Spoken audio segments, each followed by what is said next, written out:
Imagine finding like a dusty, unmarked cassette tape up in an attic somewhere. You pop it into an old deck, hit play, and immediately you hear this deeply vulnerable, smoky male voice just pouring his heart out over a warm, crackling bass line. Yeah, that extremely specific, super intimate physical feeling. Exactly. But what if I told you that voice belongs to literally no one? Like every crackle of tape hiss, every brush of the snare drum, every breath that singer takes it was all completely hallucinated by a supercomputer responding to a text prompt. It's just, it completely short circuits your brain, right? Your ears are registering genuine human heartbreak. They're placing you in a very specific physical room, but logically, you know that room just never existed. It's wild. Welcome to the Deep Dive. Today, we are exploring a project that lives right inside that tension. It's this 17-track, 55-minute conceptual music album called Warm Ruin, a record of wanting. And it was created by an independent artist named 𝗧𝗔. And honestly, if you're a musician or a producer or really just someone fascinated by how technology is upending our whole definition of creativity, you need to hear this. Absolutely. Yeah. Our mission for today's deep dive is to figure out how an independent creator used extreme restraint and generative AI to craft this deeply emotional, unified narrative about intimacy and loss. Yeah, and we really need to emphasize the word unified here, because this isn't, just some scattered playlist of AI-generated oddities. Right. It's a highly structured architectural piece of audio. It forces us to stop looking at AI as this thing that replaces the artist and start looking at it as, well, an entirely new type of instrument. Totally. But to understand the instrument, we have to look at the workshop first. The methodology behind Warm Ruin completely redefines what independent creation even looks like. Oh, for sure. Because 𝗧𝗧 is the sole human author of this project. Right. He built a cohesive 55-minute concept album without a major record label, without a professional studio, and without a traditional budget. He essentially leveled the whole playing field. You no longer need $1 million facility to get $1 million sound. You just need a meticulously clear vision. Yeah, and an open source tech stack. He built this entirely on a Linux operating system. Ubuntu 26.04 to be specific. Right. And he used an alpha version of Audacity 4 as his digital audio workstation. I still can't get over that detail. An alpha version. I know. I want to pause on that for a second because using an alpha version of software is just wild. Alpha means it is in the absolute earliest testing phases, right? Yeah, it's prone to crashing, it's raw, it's unfinished. Exactly. So choosing to build a masterpiece on unstable free software, it feels like the ultimate evolution of the 1970s DIY punk ethos. You're just grabbing whatever raw tools you have in your bedroom to bypass the industry gatekeepers. It is incredibly punk rock in its methodology. And, his session musicians weren't humans you hire by the hour. They were this massive web of interacting AI tools. Okay, let's unpack this because the way these tools talk to each other is fascinating. He didn't just type, make a sad song into a single box. No, not at all. It's a whole pipeline. Right. He used perchance.org, which is a generative text engine, probably to spit out these randomized emotional seeds or thematic fragments. Then he takes those raw text fragments and feeds them into Claude.ai and ChatGPT to sculpt them into structured lyrics. And to set rigid production parameters, yeah. Yeah. Then he finally takes those highly refined prompts and feeds them into Google Flow Music to actually render the audio. And here's where my brain starts to rebel a little bit. Does building that pipeline still make you a musician? Well, that's the big question, isn't it? If Google Flow Music is the thing actually synthesizing the sound of the brush snare and the vocal cords, who is really making the art? Is the human just acting as a prompt jockey, taking credit for the machine's heavy lifting? I mean, that is the defining debate of our current technological era. But we do have a historical framework for this. We can look at this through the lens of aleatory art, which is art that incorporates a heavy element of chance or randomness. Like rolling dice to write a song. Precisely. Yeah. Like the composer John Cage famously used the I Ching and actual dice rolls to determine which musical notes to play back in the mid-20th century. Right, right. And later, Brian Eno pioneered generative ambient music, setting up tape loops that would play at different lengths, creating these overlapping sounds that he couldn't entirely predict. Oh, okay. So the AI simply An infinitely more complex pair of dice. Yes, exactly. JJ remains the definitive author here because the human's role has just shifted.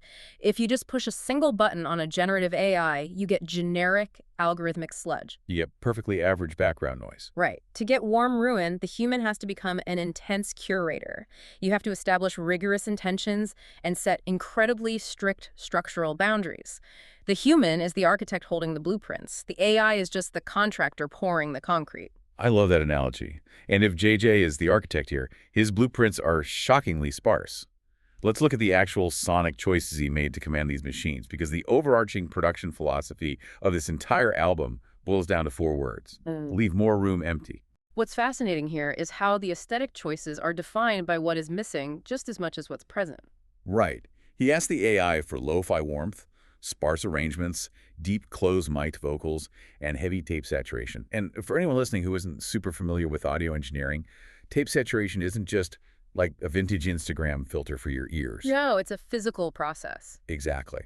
When you record to analog magnetic tape and you push the volume just a little too hard, the tape physically compresses the audio. It adds this slight warm distortion that makes the music sound incredibly thick and physically present. It creates a tactile texture. You can literally feel it immediately on the second track of the album, *Honey. Oh man, *Honey is brilliant. The prompt JJ engineered specifically asked for a 68 BPM blues-influenced alternative R&B track, but he demanded it be sparse. So what we get is this brushed snare drum entering at bar 8, sitting underneath a single chord guitar loop. Yeah, and then this deep male voice comes in, introducing himself without actually introducing himself. Yeah. It's a song about desire and damage happening in the exact same breath. And notice the restraint there. Generative AI has the processing power to instantly hallucinate a 100-piece orchestral symphony. Yeah.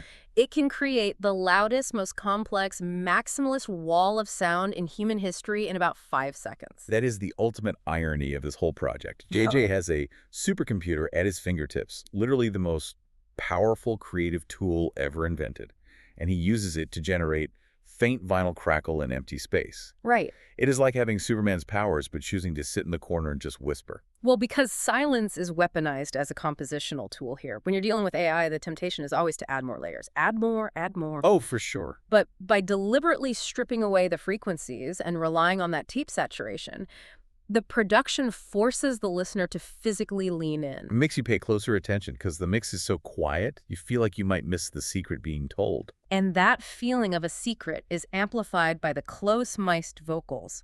When you prompt a voice to sound close-mic'd, you are telling the software to simulate a singer whose mouth is merely an inch away from the microphone capsule. You can hear the lips parting. Yes. It captures the intake of breath. Psychoacoustically, it tricks your brain into feeling a manufactured sense of physical proximity. It feels deeply, almost uncomfortably vulnerable. Which is such a wild psychological trick to play on a listener when you remember a machine generated that breath. But this philosophy of extreme restraint wasn't just applied to the mixing board. JJ hard-coded this minimalist philosophy into the actual mathematical structure of the music. Yeah, the musical architecture of Warm Ruin is governed by these unbreakable laws that JJ established before he ever generated a single waveform. Right, so the entire 55-minute album is anchored in the key of D minor. But here's where it gets really interesting. Even more restrictive than the key signature is the tempo. The tempo ceiling is fascinating. Yeah, the rhythm of this album is strictly capped at a ceiling of 78 beats per minute. The entire record only ranges between a slow 60 BPM and a peak of 78 BPM. It never goes faster. Which is a bizarrely restrictive choice for a computer with infinite speed, but it serves a vital emotional function. Think about a human heartbeat, right? A normal, relaxed, resting heart rate sits right around 60 to 80 beats per minute. By capping the music at 78, JJ is deliberately keeping the album's pulse in a resting state. Yeah, he's physically preventing the music from ever reaching a state of panic or like releasing energy into a dance floor frenzy. Exactly. It creates this simmering emotional tensions, like leaving a pot of water on the stove just below the boiling point for an entire hour. And when a producer sets those strict mathematical boundaries, when you refuse to let the tempo speed up to manufacture cheap excitement, the emotional heavy lifting has to be transferred somewhere else. Right. It forces the audio texture and the lyrical narrative to do all the work. You can really feel that weight in the instrumental interludes. JJ strategically placed 3 instrumental tracks across the album: Low Frequency Love, ghost meridian, and distance rendered. And they aren't just AI hallucinations left in by accident. No, they act as structural hinge points. They are the deep breaths between the intense vocal performances. Take the interlude Ghost Meridian, for example. It drops all the way down to 60 BPM and shifts into E minor. Which is a subtle but darker shift from the D minor tonal home of the rest of the album. Yeah, E minor is often associated with deep melancholy or mourning. And the prompt for Ghost Meridian called for a dark ambient interlude, featuring a reverse guitar sample, a low synth drone, and this distant percussive knocking sound. It's deeply unsettling. It really is. By restricting the tempo and relying on those cold metallic textures, it traps the listener in this late-night, isolated atmosphere. You can't escape the mood through rhythm. You just have to sit in the dark and feel it. And sitting in that mood perfectly prepares you for the overarching narrative. JJ uses these strict musical rules to map out a highly specific emotional journey. The project notes actually state that this album was designed to be consumed sequentially. In a single sitting, preferably in the dark. Yeah, it demands your full attention, which is so rare these days. So rare. And the album moves through 6 distinct thematic acts: arrival, attraction, intimacy, fracture, reckoning, and acceptance. So in the early acts, Arrival and Attraction, we get slightly more restless tracks like Gasoline Weather, which has this nighttime driving energy at 74 BPM. But then we hit the intimacy act, and the album delivers its emotional centerpiece, this track called 30 Miles of Dark. Oh, that track is a masterclass in AI minimalism. It drops to 65 BPM. The arrangement is just a sparse bass line, a single Rhodes electric piano note ringing out every 2 bars, and that brushed snare. It creates a massive amount of emotional space. But what really struck me is the whiplash of what happens next, because we go from the deep, quiet closeness of intimacy directly into the fracture act. The warmth just immediately drains away, and we slam into the track Bad Wiring. It is arguably the most jarring moment on the entire record. It's incredibly exposed. Like, Bad Wiring is the most grunge-adjacent track on the album, and it pushes right up against that absolute ceiling of 78 BPM. Yeah, the prompt called for distorted electric guitar, a heavy kick drum, a snare completely washed in room reverb, and these raw, almost shouted vocals. It's an explosion of self-destructive energy. It maps out the intense, painful self-awareness of your own psychological damage. But I was actually questioning the logic of this sequence when I first looked at the track list. How so? Well, first of all, why does intimacy inevitably lead to fracture? Is getting close to someone just a trapdoor to causing damage? Well, if we connect this to the bigger picture, in the context of this album, yes, intimacy requires removing your armor. When you let someone that close, you inevitably expose your flaws, your bad wiring, so to speak. You can't hide your damage when all the lights are on. That makes a lot of sense. But the second thing I questioned was the ending of the sequence. Why does reckoning happen before acceptance? Like, usually in a clean Hollywood narrative, a character accepts their loss, and then they slowly reckon with building a new life. Why is it flipped here? Because JJ is actively avoiding a neat cinematic resolution. Reckoning is not passive. It's the painful, active process of mapping exactly what you broke. You hear this clearly in the track Blame Cartography, which is just filled with quiet anger and grief. So it's kind of like setting a broken bone. You have to actively, painfully examine the break. You have to clean out the wound before the body can actually begin to heal and accept its new shape. That is a perfect analogy. You cannot achieve true, lasting acceptance until you have fully reckoned with your own imperfect human nature. Acceptance without reckoning is just denial. Wow, acceptance without reckoning is just denial. Yeah. That is a heavy truth to code into an algorithm. It really is. But that painful progression through the reckoning act, where we get beautiful tracks like Holy Ordinary, which is this soul folk song about finding the sacred in the mundane light of a kitchen window, it leads us directly into the final act. The acceptance act brings the listener completely full circle, dropping them exactly back where they started. Musically and narratively, the loop simply closes. Yeah. The core thesis of Warm Ruin, according to JJ's project notes, is this: most honest journeys return you to where you began, changed in ways that don't show from the outside. And he proves this thesis mathematically by returning us to our tonal home. Right. The album opens in D minor, and the final 3 tracks drag us right back to D minor. The symmetry is structurally satisfying, but man, it leaves you with a profound sense of melancholy. Like in the final vocal track, Still Here, Still Gone, the prompt specifically instructed the AI to use silence as an instrument and noted that the album ends before the track does. And the way Google Flow rendered that instruction is breathtaking. It is.